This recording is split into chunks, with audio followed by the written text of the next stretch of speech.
Hi and welcome to my gaming channel. I'm Bugsy and this is my episode 6 for All the Mods 7 to the Sky Hardcore. Today's episode is pretty much going to be focused entirely around PneumaticCraft and not the entire mod, but I will be building this elevator that you can see behind me, which I'm pretty proud of. And I will also be showing you guys how I get... Oh, this is poke 4. Here comes my elevator. I'll also be showing you guys how to get the plastic and the basic elements like compressed iron ingots to be able to make this for yourself. So if you're interested in learning all the elements into making the elevator and the materials you need, go ahead and watch this episode. The first ingredient you will need to get started with PneumaticCraft is compressed iron ingots. So I'll be creating that by putting down some TNT. Then I'm going to throw down 2 stacks of iron ingots.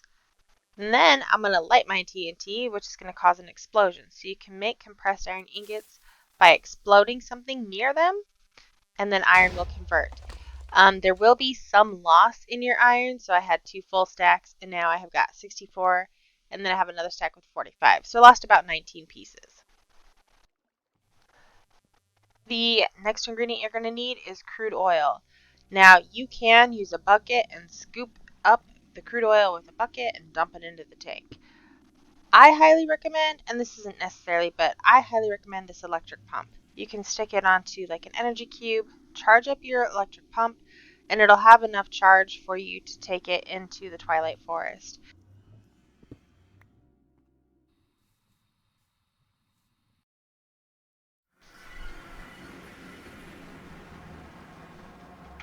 Alright, so in the Twilight Forest, these spots right here are crude oil. So I'm going to go fly to one right now. And here we are. I'm going to put my tank down temporarily so that I have a place to attach my pump to. You're going to stick your pump so that it's pointing down into the liquid that you want it to start drawing from. As you can see, it's already starting to pull up some of that liquid. Now I'm just going to break my tank and plunk it on top of the pump, and it'll start pumping all of that crude oil into my tank. My tank is now full, and if you sneak look at one of these tanks, it'll tell you what liquid is in it, and it tells me that I have 64 buckets out of 64 possible buckets that this can hold. Alright, so now I'm back at my base. I'm actually inside of the building that I built that I showed you guys in at first, but I broke down my temporary system and I'm building my more permanent system in the building now. So to start, I'm going to place down this refinery controller. It does need heat in order to work. Now you can click on it and see problems. And I could dump like a lava bucket right next to it, for example. The problem with the lava bucket is that it solidifies into obsidian over time, and it actually is pretty quick, in my opinion, and it's high maintenance. So I found a different way to get around that. You can use resistive heaters instead, but these do require power. I'm going to start adding blocks around this as I work with this because it likes to have blocks on all surfaces to prevent heat loss and have it function efficiently. Now you need to take these refinery outputs and attach them to the refinery controller. Now the outputs can be stacked up to 4 high.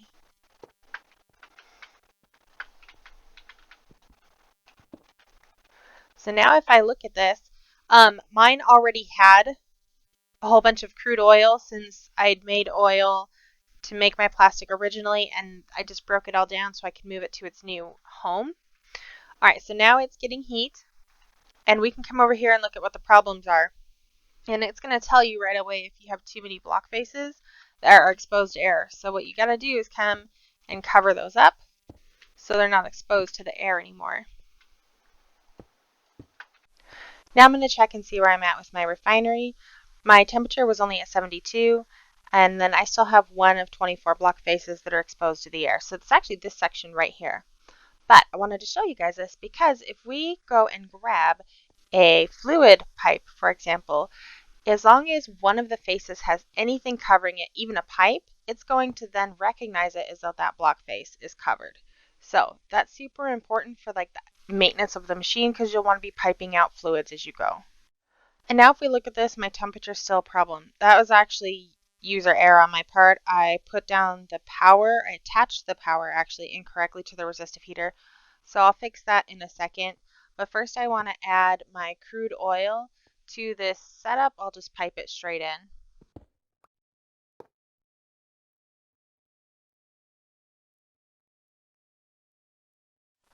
Alright, so let's take a look at the resistive heater and I'll show you what I did wrong. So the resistive heater only has two sides where power can be accepted, and that's these green faces right here.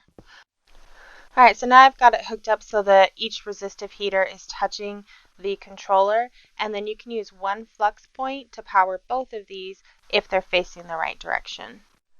Now let's go walk around and see if everything's working as we're expecting. So yeah, there we can see that it's come up to temperature and it is starting to produce all the byproducts that refining crude oil will give you.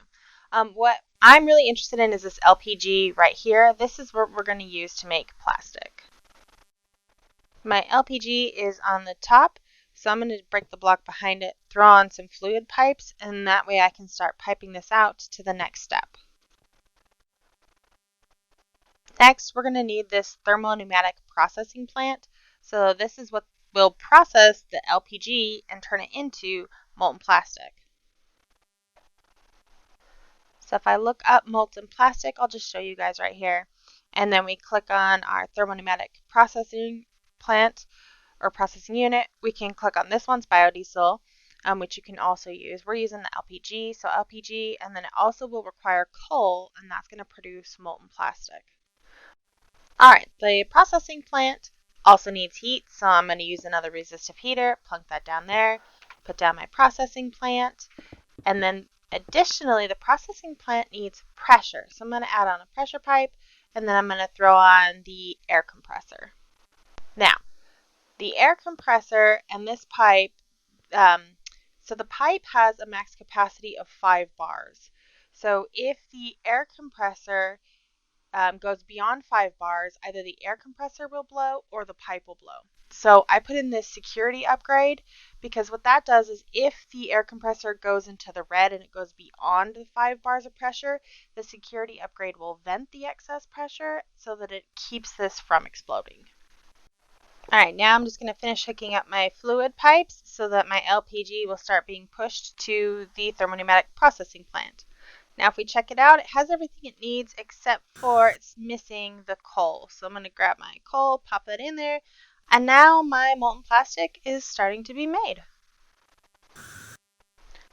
So to turn that into plastic sheets, you can just take a bucket, scoop it straight out of the processing plant, dump it on the ground, and it'll cool instantly into these plastic sheets. But you can go further than that if you want. You can make this a little more automated. So I'm going to set up the tank on here, set my pipe to extract, and now as you can see my tank is filling up with molten plastic.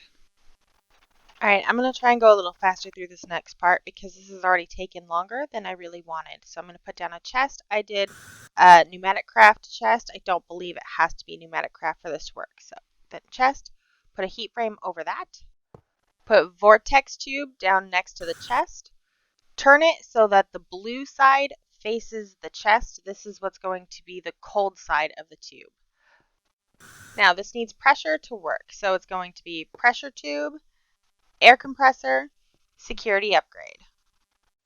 Alright, now I'm going to re-put the heat frame back on my chest so it acknowledges the vortex tube next to it, and we can see that the temperature is going to start dropping.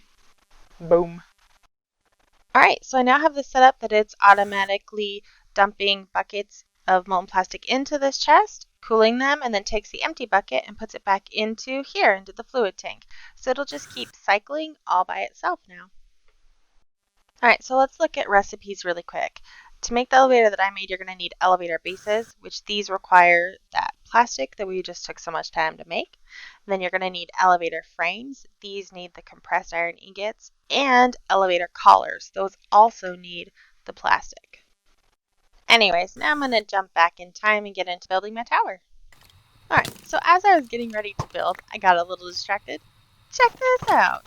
So these little bamboo guys, they're like a regular creeper. So if you can get them shot by a skelly, they're going to drop music discs. And they're not exactly like a regular paper because they don't explode when you get next to them. And here's some of the music discs I ended up with. Alright, so time to build a tower.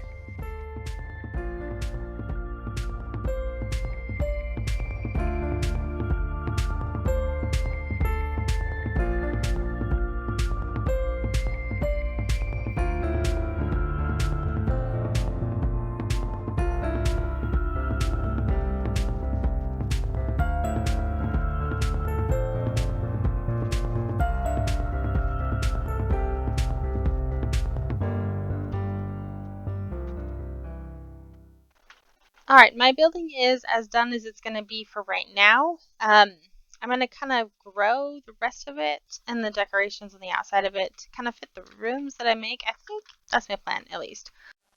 Alright, so now that I have my tower built where my elevator is going to go, I'm going to go down below and add my last layer of elevator base pieces. Now, I have a 3x3 here, and the way that the elevators work is one layer of elevators will rise 6 blocks high. So my layer is 3x3. So I have a total of 5 layers of elevator base pieces that I'm doing. I'm adding my 5th one right here so that my elevator will rise 30 blocks high. I'm going to get 6 stories out of this. And then these need pressure. Obviously, it's the pneumatic mod, so we're going to add on our pressure tubes. We need 1 pressure tube for the base piece, for every base piece of the elevator.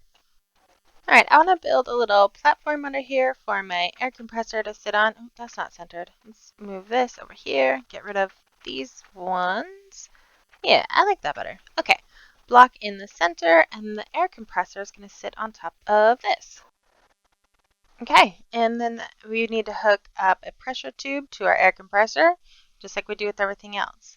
Now, let's take a look at the elevator bases. I want to show you guys that this also needs pressure, obviously. And we can check out more things about this. So my current extension is 0 meters. That's because I don't have any elevator frames on there. So I'll do that right after I throw some coal and the security upgrade into this air compressor.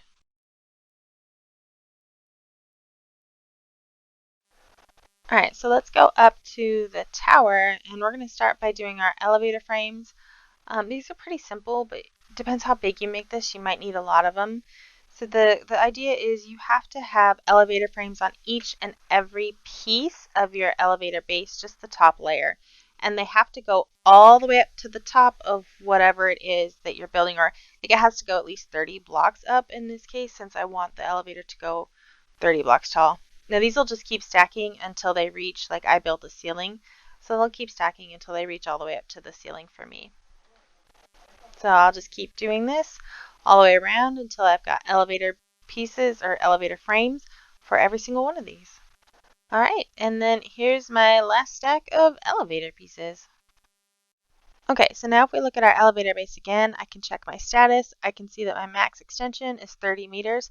That's great. That's how much I expected for all the elevator frames that I added. Okay, so I'm going to go set my behavior, my redstone behavior. I want my elevator to respond via elevator callers because that's what I'm using. Now, elevator callers also need to be attached right next to the frames. So here, my elevator caller automatically shows that it's on floor 1. All right, now I'm going to go inside and put another elevator caller right here. We'll see that this one automatically recognizes that it's on floor 1 as well. I'm going to jetpack up. I had these outlined and all ready to go, so everywhere where I've got a yellow block inside, it's going to be another elevator caller. And as you can see, this is automatically recognizing the next floor that it's on. So pretty cool. All right, now I have these all the way up. I'm going to go on the outside and put more collars at each and every floor out here. And then I'll show you guys why I like doing that here in just a sec. Okay, so I'm back at the bottom of my elevator, and I think it's time to take a little ride. I'm just going to go up to floor 3. And I mean, this is slow, honestly, but that's okay because we can do speed upgrades, and I will do that here in a little bit. But first, I'm going to take this opportunity. We're going to pop out here. I'm going to come down to the second, so we're on floor 3. But I'm going to pop down and under, and I'm going to go to the second floor so I can show you guys that the elevator frames will, see, they get in the way if you look back here. So if your elevator collar was only on the inside, it gets pretty hard to like reach this and get it down to the floor you're on. But if you have these on the outside and on the inside, then you can just poke like floor 2, the floor you're on, and it'll come right down to you. So that's why I like having it in both places. Speed upgrades. So you do need one speed upgrade per every elevator base. Again, only on the top level though. So I'm just going to put in one speed upgrade for the first 3 bases, and then we'll go ahead and go up to floor 2 just so you can see how fast. That's only one elevator speed difference, but you can also see that my different pieces will move at different speeds now. Okay, I'm back down at the bottom, and you do have to be at the bottom or base level to be able to access your elevator pieces. So speed upgrades are stackable with the ability to put up to 10 in one stack. 3 is fine for me right now. Let's go ahead and see how fast 3 lets us go. If you notice, my doors automatically open each time that I stop at whatever level I'm going to. That's actually the create doors specifically that have that feature. So those are the doors that I'm using for this. And that is going to be all from me for today's episode. Thank you guys so much for watching. If you did, I really appreciate the support, and I hope that you were able to learn something about elevators and that this helps you build an elevator of your own.